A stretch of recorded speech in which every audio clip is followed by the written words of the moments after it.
У нас нету школы, в первую очередь нету школы. Мы не умеем еще пока что так писать музыку, как умеют это, допустим, в Турции, в Азербайджане.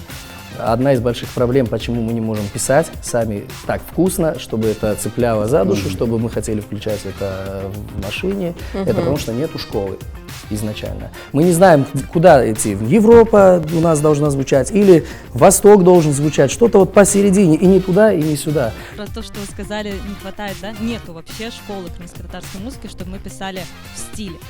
Но вопрос, может, в этом и проблема, что у нас нет новых песен, потому что все стараются сделать что-то типа крымско-татарских напевов. Потому что почему бы и нет? У нас из-за того, что мы настолько сильно поворачиваемся к национальным напевам, мелодиям, ритмам, к этой балканщине, Багышланас, начинает все путаться.